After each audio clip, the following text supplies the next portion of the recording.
कांग्रेस ने कहा कि हम मुकदमा करेंगे, क्या पता है, लीगल एक्शन। अरविंद जी, तो लीगल एक्शन तो सबसे पहले प्रधानमंत्री के खिलाफ अब तक थाने मुकदमा लिखा देना चाहिए था इनको जाके। बिल्कुल नहीं, बिल्कुल। मैं तो ये कहना, भाई ऋचा सिंह के खिलाफ लिखाने से भी क्या खबर बनेगी? मैं एक मिनट, ऋचा सिंह के खिलाफ मुकदमा लिखाने से भी क्या खबर बनेगी?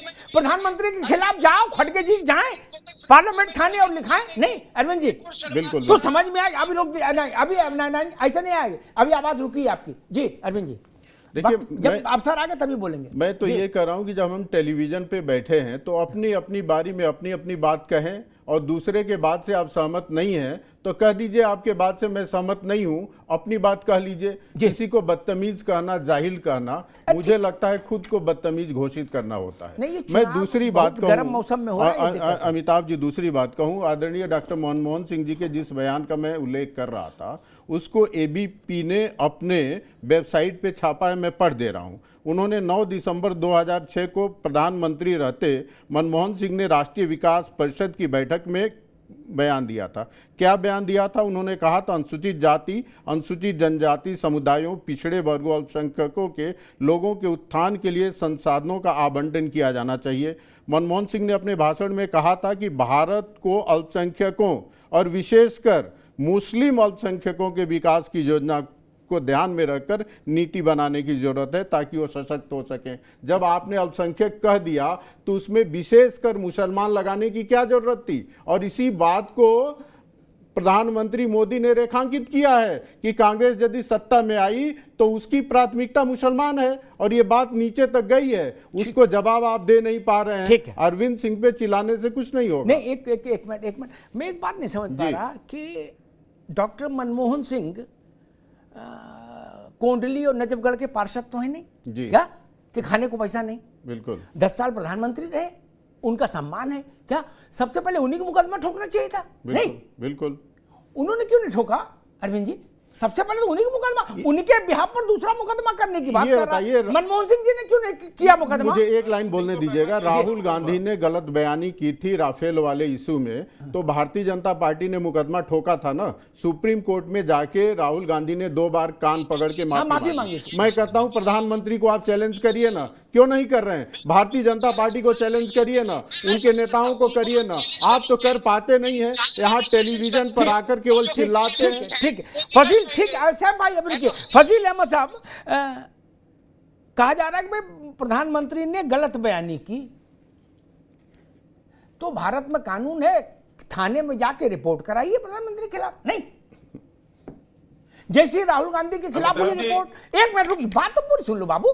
जैसे राहुल गांधी के खिलाफ हुई, उनको माफी मांगनी पड़ी 2 बार सुप्रीम कोर्ट में जाके। नहीं, यहां ये कहने से कि लीगल एक्शन होगा तो काम नहीं चलेगा, और इलीगल एक्शन को बड़ा करना है तो खड़गे जी कंप्लेनेंट बने, कंप्लेंट लिखाएं अपने नाम से, राहुल जी लिखाएं। फजील जी। अमिताभ जी, लगता है कि काफी दिनों से आप थाने गए नहीं, कभी कोई एफआईआर लिखवाई नहीं। भैया एड़ी खिंच जाती है एफआईआर लिखवाने में आम आदमी को, और प्रधानमंत्री के खिलाफ किसकी औकात है जो लिख रहे उसको छोड़ेगा कोई? क्षेत्र के मुखिया, गांव के मुखिया के खिलाफ आप कंप्लेंट नहीं दे सकते। खुलेआम भ्रष्टाचार चल रहा है। सवाल इस बात का है कि आप आम आदमी को अधिकार कितना दे रखे। ठीक है, आप ये कह रहे हो कि कोई रिपोर्ट लिखाने से ठीक लिखी जाती है, आपको पता नहीं है। फजील भाई एक मिनट, हमको सब पता है। अरे ना, एक मिनट रुक जाओ, आपने एक बड़ी बात कही, एक मिनट रुको, एक मिनट। अब नंबर 1 नहीं, नंबर 1 तो पहले बोल दी, अब नंबर 1 क्या? अभी रुक जाओ। फजील अहमद ने कहा मैं उनका उदाहरण दे दूं, हमेशा के लिए उनका भ्रम दूर हो जाएगा। अभी 2 महीना पहले ना, रुक जाओ भाई, हमेशा के लिए भ्रम दूर कर दूं ताकि तबीयत हमेशा आनंद में रहे मेरे मित्र की। उन्होंने कहा कि आप जानते नहीं एफआईआर नहीं होती। ठीक है भैया, आपकी कहीं मान लेता हूं, रुक जाओ, बड़ी महत्वपूर्ण बात है, थोड़ा आगे समझ बढ़ेगी मैया। कभी दूसरी जगह प्रयोग करोगे तो लोग कहेंगे अच्छा उदाहरण लाए फजील अहमद। मान लेते हैं थाने में बड़ी मुश्किल है, मनमोहन सिंह की सरकार थी कांग्रेस की, सोनिया गांधी और राहुल गांधी के खिलाफ मुकदमा लिखाने दरोगा के पास लोग गए, दरोगा ने कहा हमारी नौकरी खाओगे।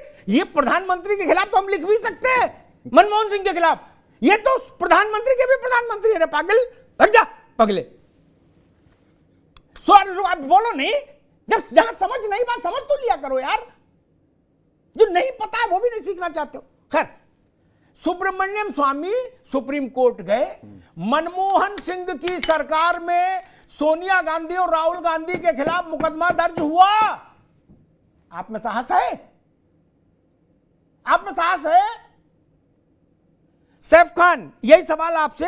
मनमोहन सिंह के समय में सुप्रीम कोर्ट के आदेश से राहुल और प्रियंका के खिलाफ सुब्रमण्यम स्वामी ने एफआईआर कराई, जिसमें दोनों जमानत पर हैं।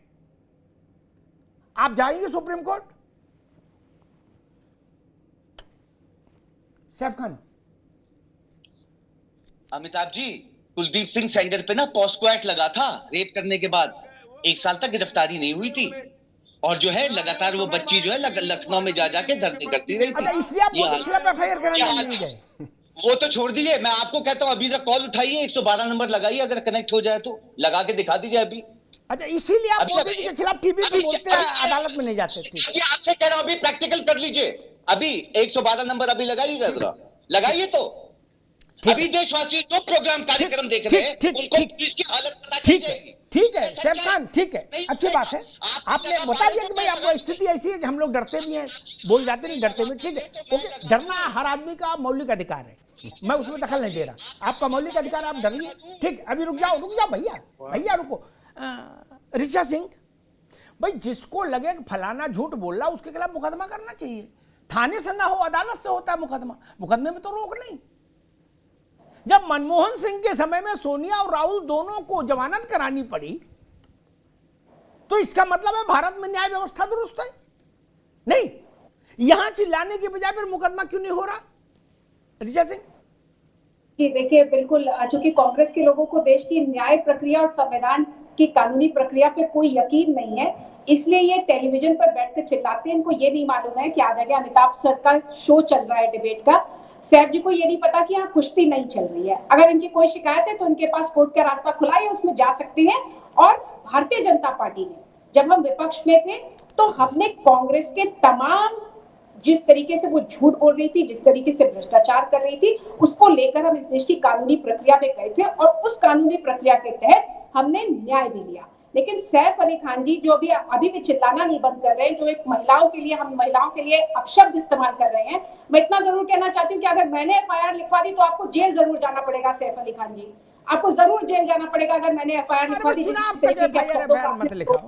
क्योंकि मुझे इस देश की कानून व्यवस्था पे यकीन है। लेकिन आप अल्पसंख्यकों के नाम पे, मुसलमानों के नाम पे इस देश का ध्रुवीकरण बंद करिए, क्योंकि आप देश को उसी स्थिति में ले जाना चाहते हैं जहां पे विभाजनकारी परिस्थितियां उत्पन्न हो जाए।